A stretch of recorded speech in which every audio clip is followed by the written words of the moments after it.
Había un nuevo emperador en Alemania, que había llegado de un lejano castillo suizo. Se trataba del conde Rudolf de Habsburgo, un hombre bueno y honrado, con un rostro bueno y honrado, pero que tenía siempre un severo sentido de la justicia y del derecho, y la determinación de acabar con la anarquía de los varones violentos entre los que él había salido como emperador. Un día, dos extraños llegaron galopando por el sinuoso sendero hasta las puertas de la Casa del Dragón. Sonó un cuerno y se entabló una conversación entre los dos desconocidos y el portero que apareció en la puerta.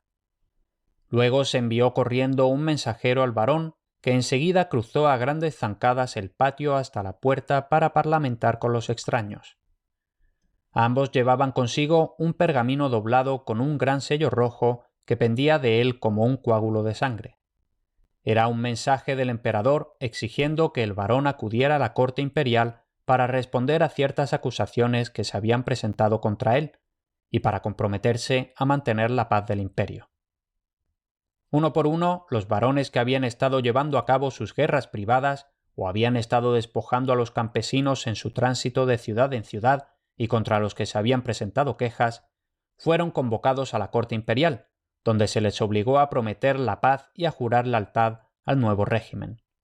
A todos los que acudían voluntariamente se les permitía volver a sus casas después de dar garantías de que se mantendría la paz.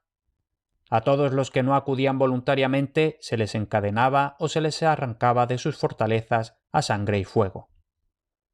Ahora le tocaba al barón Conrad ser convocado a la corte imperial, pues su viejo enemigo de Trutz-Drachen, el barón Enrique, sobrino del viejo barón Federico, que había sido asesinado mientras estaba arrodillado en el suelo del camino de regreso al Kaiserburg, había presentado una queja contra él.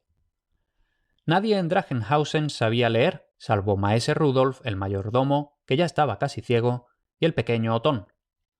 Así pues, el niño leyó la citación a su padre, mientras el adusto varón permanecía en silencio, con la barbilla apoyada en el puño cerrado y las cejas fruncidas en un gesto pensativo, contemplando el pálido rostro de su hijo, sentado junto a la tosca mesa de roble con el gran pergamino extendido ante él.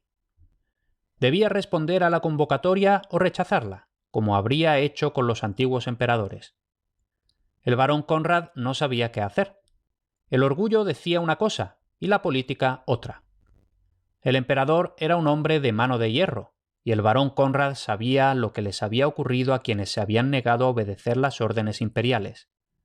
Así pues, al final decidió ir a la corte, llevando consigo una escolta adecuada a su dignidad. Con casi un centenar de hombres armados a sus espaldas, el barón Conrad cabalgó hacia la corte para responder a la convocatoria imperial.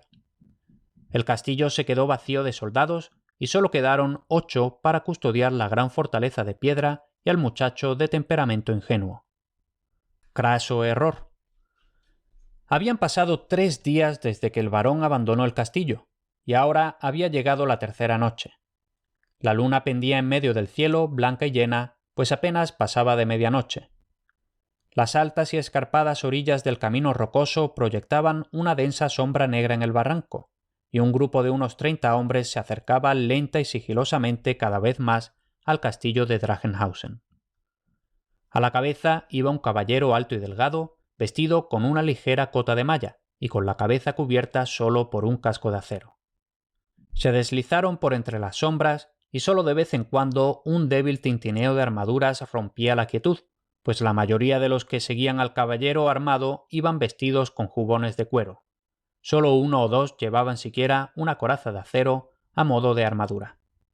Así llegaron por fin al abismo que se abría bajo la calzada, y allí se detuvieron, pues habían llegado al lugar hacia el que se dirigían.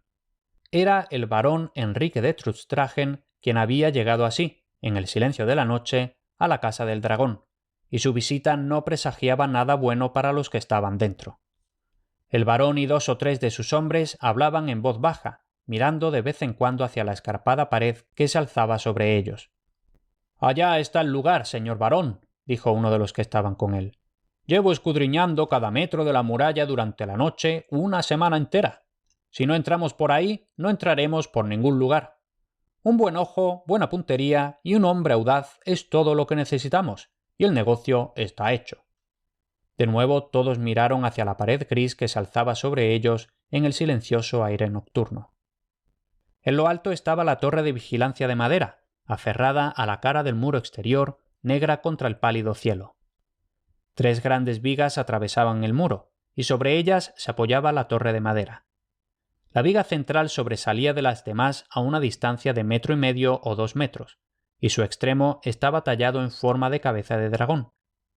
«Bien», dijo por fin el barón, «veamos si tu plan se cumple y si la puntería de Hans Schmidt es lo bastante certera como para ganarse los 3 marcos que le he prometido.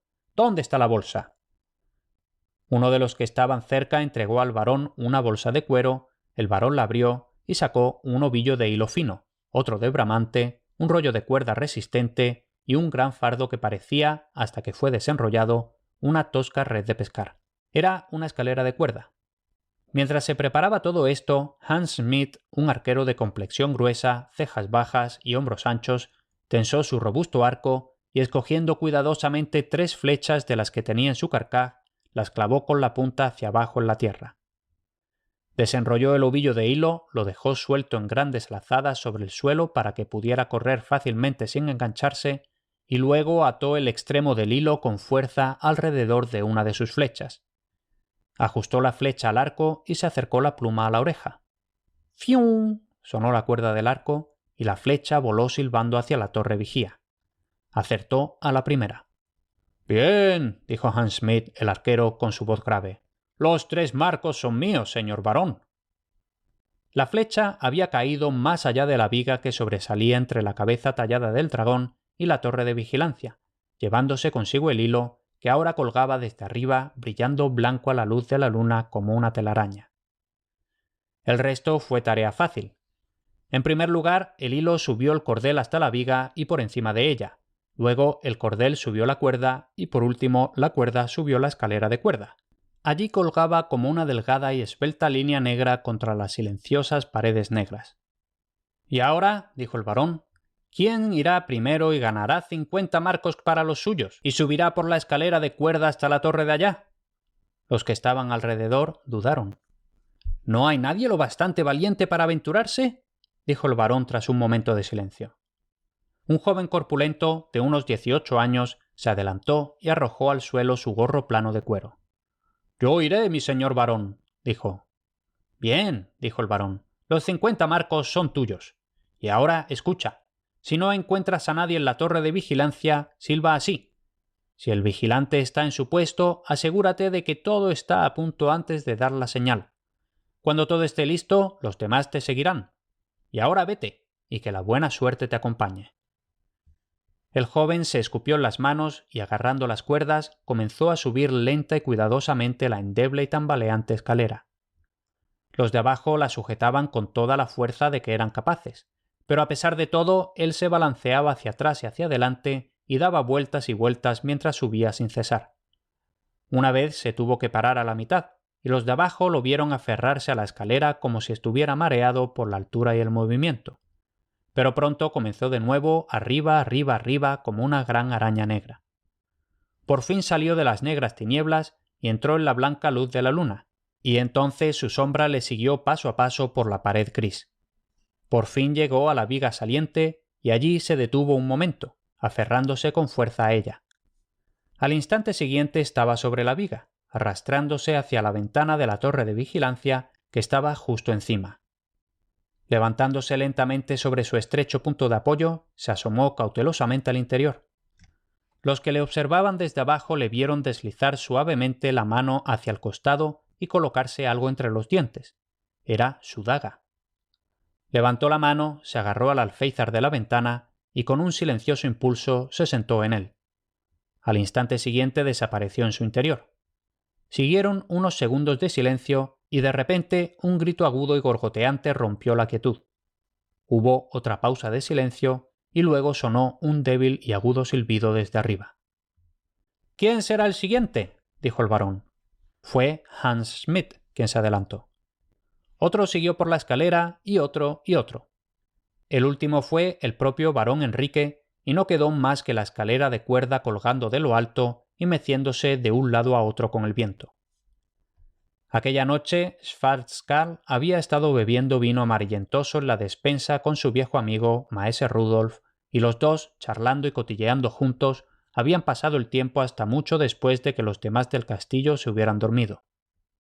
Entonces, tal vez un poco inseguro sobre sus pies, Schwarzkarl se dirigió a la torre Melchor. Permaneció un rato a la sombra de la puerta, contemplando en el cielo pálido la luna grande, brillante y redonda, que colgaba como una burbuja sobre los picos afilados de los tejados negros como la tinta. Pero de repente se levantó del poste en el que estaba apoyado y con la cabeza inclinada hacia un lado se quedó escuchando sin aliento, porque él también había oído aquel grito ahogado desde la torre de vigilancia. Así pues, permaneció atento, inmóvil, escuchando, pero todo estaba en silencio, excepto el monótono goteo del agua en uno de los rincones del patio y el lejano murmullo del río transportado por el aliento del aire nocturno. «Igual me equivoqué», pensó Schwarzkarl.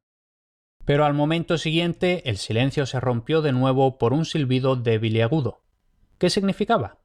Detrás de la pesada puerta de roble de la torre estaba la ballesta de Schwarzkarl, el molinete portátil con el que se tensaba la cuerda y una bolsa de saetas. Schwarzkarl buscó a tientas en la oscuridad hasta que sus dedos encontraron el arma. Colocó el pie en el estribo de hierro del extremo de la culata, enrolló la robusta cuerda de la ballesta en la muesca del gatillo y encajó cuidadosamente el pesado proyectil de aspecto asesino en la hendidura. Pasó un minuto tras otro, y Schwarzkarl, con la ballesta en la mano, permaneció en silencio esperando y observando en la negra y nítida sombra de la puerta, inmóvil como una estatua de piedra. Pasaba un minuto tras otro. De pronto se oyó un movimiento en la sombra del arco de la gran puerta que cruzaba el patio, y al momento siguiente una figura vestida de cuero se deslizó silenciosamente por la calzada iluminada por la luna y se quedó escuchando con la cabeza inclinada hacia un lado. Schwarzkarl sabía muy bien que no se trataba de nadie perteneciente al castillo, y, por la naturaleza de su acción, que no estaba allí con buenas intenciones. No se detuvo a desafiar al sospechoso desconocido. En aquellos tiempos, quitar la vida a otra persona se consideraba un asunto demasiado insignificante como para prestarle demasiada atención. Schwarzkarl habría disparado a un hombre por una razón mucho menor que las acciones sospechosas de aquel tipo. A la luz de la luna, la figura vestida de cuero constituía un blanco perfecto para una saeta de ballesta. Schwarzkarl levantó lentamente el arma y apuntó con firmeza. En ese momento, el desconocido se llevó los dedos a los labios y emitió un silbido grave y estridente. Era el último silbido que iba a dar en esta tierra. Se oyó el agudo y estridente tañido de la cuerda del arma, el silbido de la saeta al volar y el ruido sordo al dar en el blanco. El hombre lanzó un grito agudo y tembloroso, retrocedió tambaleándose y cayó de espaldas contra la pared.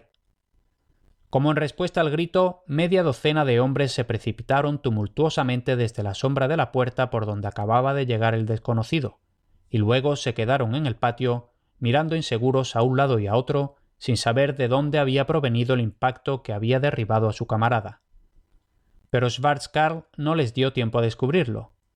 No hubo ocasión de volver a preparar su engorrosa arma, la arrojó al suelo. «¡A las armas!», rugió con voz de trueno, y luego dio una palmada a la puerta de la torre de Melchor y echó los grandes cerrojos de hierro con estrépito y traqueteo.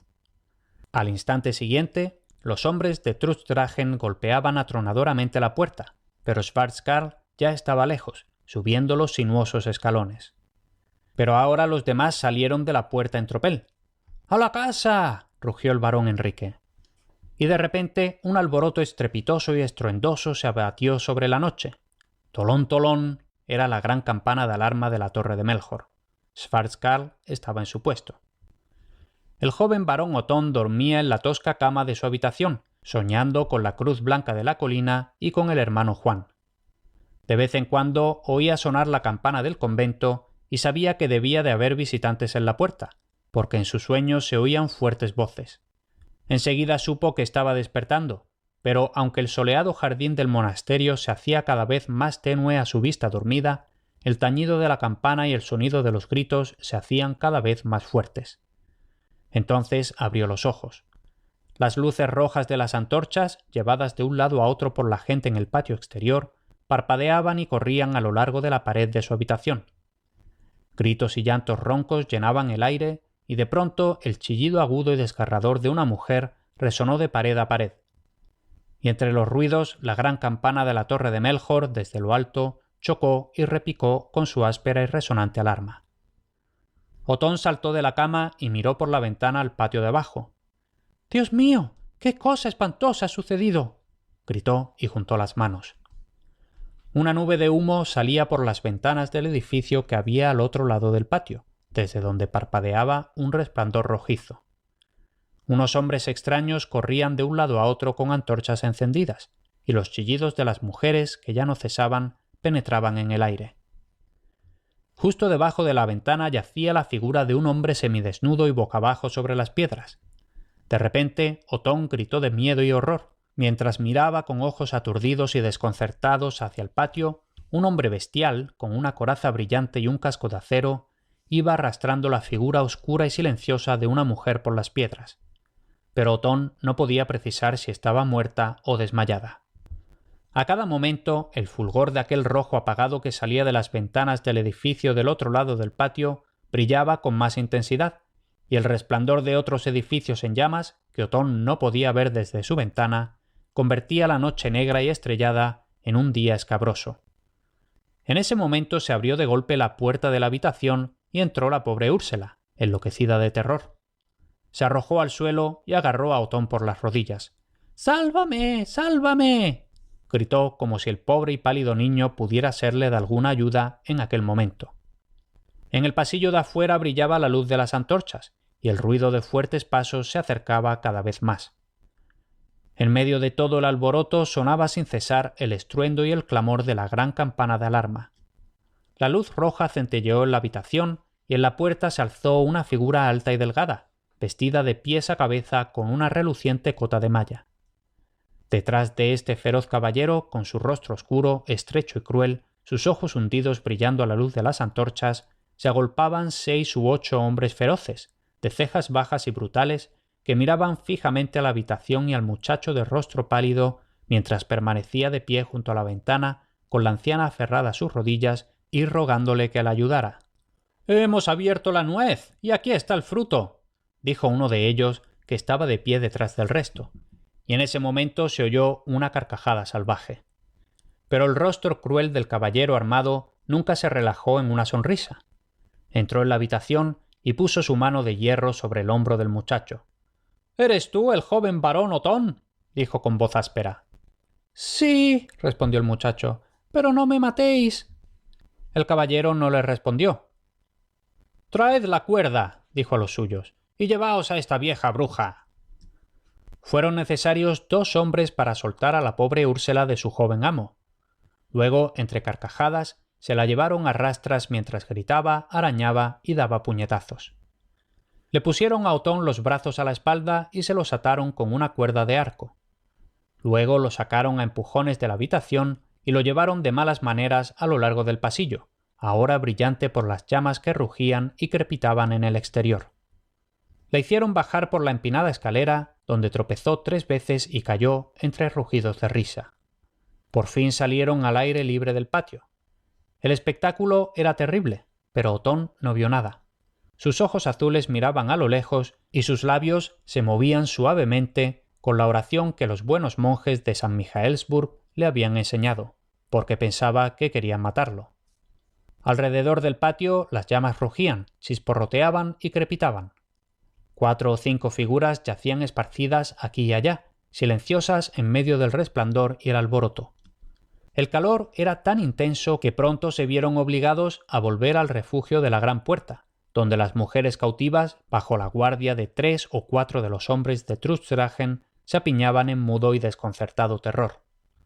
Solo se veía a un hombre entre las cautivas, el pobre, viejo y medio ciego maese Rudolf, el mayordomo, que se agazapaba tembloroso entre las mujeres. Habían prendido fuego a la torre de Melchor, y ahora la parte de abajo era un horno hirviendo. Por arriba el humo salía en negras nubes por las ventanas, pero la campana de alarma seguía sonando entre el fuego y el humo. Las llamas se elevaban cada vez más, una columna de fuego corría a lo largo de los edificios colgados en el aire. Una clara llama estalló en la cima del tejado, pero la campana siguió haciendo sonar su clamoroso estruendo. Enseguida, los que observaban desde abajo vieron que el grupo de edificios se inclinaba, se hundía y se balanceaba. Se oyó un estruendo y un rugido, una nube de chispas voló como si se elevara hasta el mismo cielo, y la campana de la torre de Melchor se apagó para siempre. Un gran grito surgió de los rostros que miraban hacia arriba. ¡Adelante!, gritó el barón Enrique, y salieron por la puerta y cruzaron el puente levadizo, dejando Drachenhausen a sus espaldas como un horno llameante que resplandecía contra el gris del amanecer. Hasta aquí este episodio. Si te ha gustado, me ayuda mucho que le des un me gusta y dejes una reseña positiva en la plataforma donde estés escuchando. Así el podcast llega a más gente. Y por cierto, publicar episodios regularmente supone un gran esfuerzo. Si quieres apoyar de verdad estos contenidos, puedes apuntarte al Podcast Premium por un pago único bastante bajo. De esta forma podrás disfrutar de los siguientes episodios por adelantado y sin ningún tipo de publicidad. Si te interesa, dirígete a leyendasmedievales.com y échale un vistazo. Ahí también puedes comprar los libros en los que se basa el podcast, ya sea en papel o en digital, que eso también ayuda mucho.